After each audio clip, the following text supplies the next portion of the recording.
Papakita ko sa inyo yung mga halamang tumubo ng mga nakaraang buwan nung bumabagyo. Ang daming puno ngayong tumubo dito. Papakita ko sa inyo kung ano yun. I-scan natin yung meron tayong ginamit na app na tech detection, plant scanner para malaman mo kung ano yung mga tumubo. Ayan yung mga tumubo, marami. Papakita ko sa inyo ano yung mga tumubo. Ayan, ang daming mga halaman biglang naglabasan, no? Dati wala naman itong mga to eh. Wala nang bumagyo, naglabasan siya. Mga nakailang buwan. Tignan natin kung ano yung mga halaman na yung mga papakinabangan, yung magbubunga. Tingnan natin kung ano yung mga nagbubungang halaman. Ayun, lalangan ito. Para malaman mo yun, meron akong dinownload na app. Yung nakalagay app scanner. Plant scanner. Malalaman mo kung ano yung mga tumutubong halaman, kung ano ba yung pwedeng may tumubo na na prutas na pwedeng makain. Ayan, tingnan natin.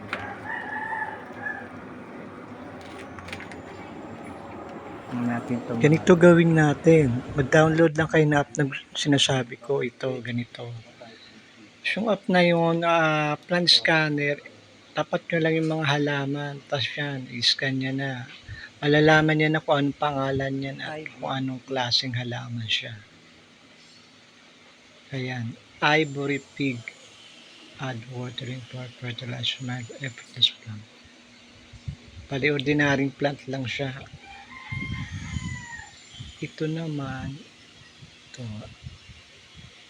Yan. Ito, Mickey Mouse plant. Ordinary plant lang din. Pero, ano siya, mga paborito siya ng mga ibon. Ito ay pigeon berry. Ito yung mga meron siya mga bunga-bunga itong maliliit na berry ng pula. Paborito ng mga ibon yung kinakain, kaya dinadayo dito sa likod ng namin, bahay. Maraming ibon dito. Ito naman nettle tree, ordinary halaman lang. Plant referential. Ito naman, ito, focus tayo dito. Itong malaki na to. Ano kaya ito? Chalmogra. Not consider which tree. Ordinaryong puno lang siya. Dito, ito. Mukhang Mickey Mouse plant ulit ito Sabi ko na nga, Mickey Mouse plant ulit. Ordinaryong halaman lang yun. Pero maganda siya. Maberde. Pero hindi siya makakakain ng magbubunga. Ito, ano kaya ito?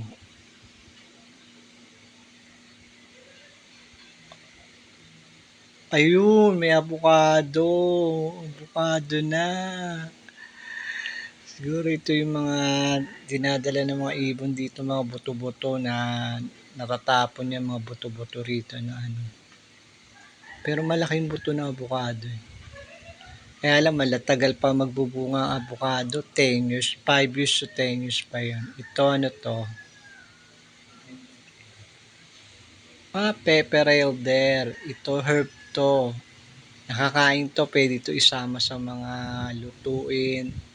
Pwedeng pakuluan. Non-toxic to human, non-toxic to pets. Herb. Plant type herb. Yan pwede yung kainin, pwede ano, ilagay sa mga lutuing ulam. Yun, mapapakinabangan, dalawa na mapapakinabangan. Ito naman, parang herb din 'to, yung beefsteak plant. Mint, kauri siya ng perilla mint, basil, Chinese basil. Herb din siya. Not considered weeds. Herb din siya. Pero hindi siya common. Sa mga Chinese itong ginagamit. Mga herb din siya. Pero tayong mga Pilipino hindi pa natin alam gamitin. Pero herb din siya. Plant type herb. Hindi siya nakakalaso sa tao. Ito, ano to?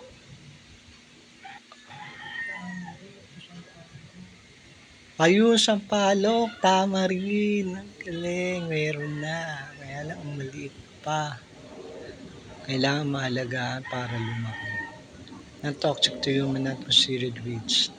Plant type 3. Tama rin, may tama rin na. May avocado na. Meron ng ano, herb. Ang liit po kasi laki lang ng paa ko. Yung tama rin. Hanggang paa ko pa lang.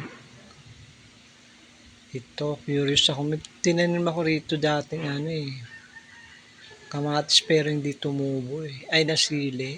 Ito, ano kaya ito? Red pea nut. Wild castor, white sultan seed. Red pea nut. Not considered weeds. Distribution. Herb and shrub. Pero hindi siya pwedeng kainin. Herb and shrub.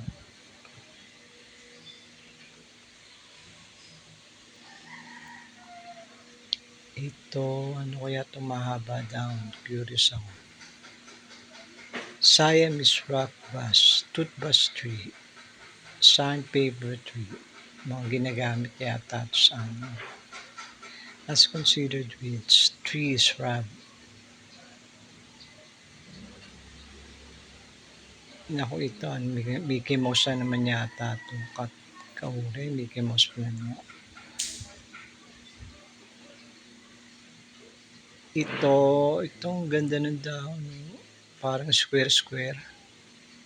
Ay, ivy gourd. Ito maganda tong halaman na to. Masustansya to. Nagbubunga to ng parang pipino. Maliit na pipino. Pwedeng isama to sa mga gulay. Ivy gourd. Maganda to. Ayan, herb and vine. Ayan. Herb part-time, herb and vine. Isama siya sa mga lutuin sa mga ibang bansa, sa mga Korea, mga Japan.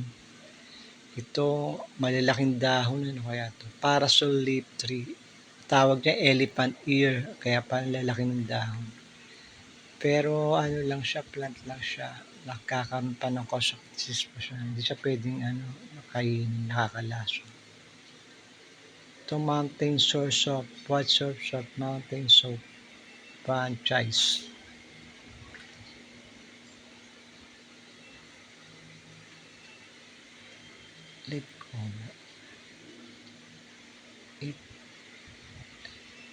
Ito yung pigeon berry. Ay, malaki na yung pigeon berry. Ito yung mga paboritong dinadayo ng ibon sa amin. Ang nakakain nila yung mga maliliit na prutas niyan, yung mga berry, parang berry. Pero sa tao, bawal.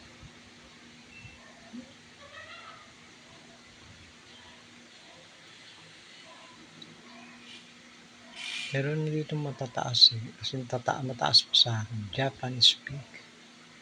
Ito hindi napapakinabangan. Parang ordinaryong puno lang siya.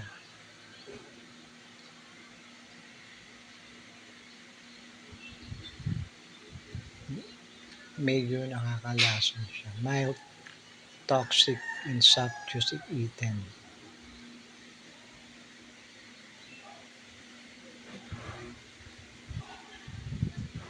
Ito is parang heart yung shape ng dahon. Chinese taro, also known as hooded dwarf, elephant ear, Buddha sand, Chinese tea. Chinese taro. Causes of disease. Paano hindi naman siya makakain?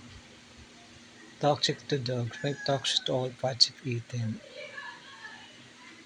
Plant type herbs din siya. Pero hindi siya pwedeng kainin. Ito, ganda ng dahon, nagba-violet ng konti. Common Coleus, painted pineapple Coleus.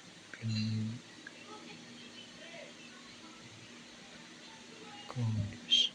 Toxic to dogs and cats. Pero sa tao hindi. Herb din siya. Pero isa-search ko kung pwedeng makain.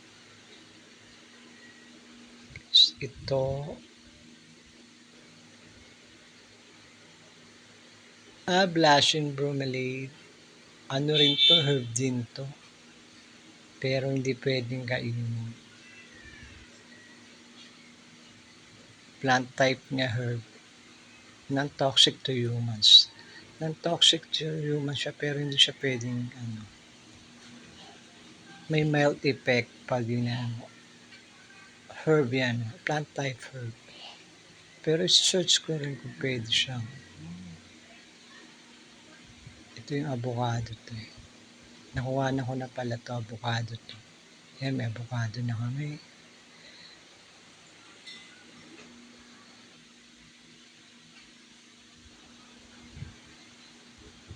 Kaya nga lang 5 years mo paantayin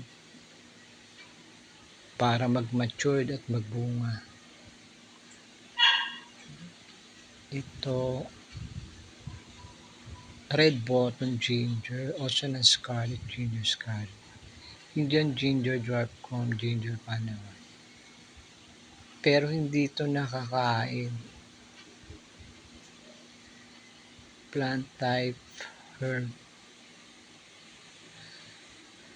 Pero yung mga Indian yata, ay yung bunga nito, yung bulaklak nito, pwedeng pansahog sa mga ulam. Nabasa ko nga pala to.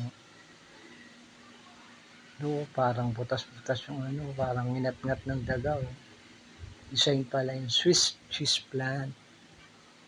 Adams and Monstera po. Swiss cheese pine. Mild toxic or in all parts if eaten. Medyo may lason siya. Toxic to dogs and cats. Plant type vine.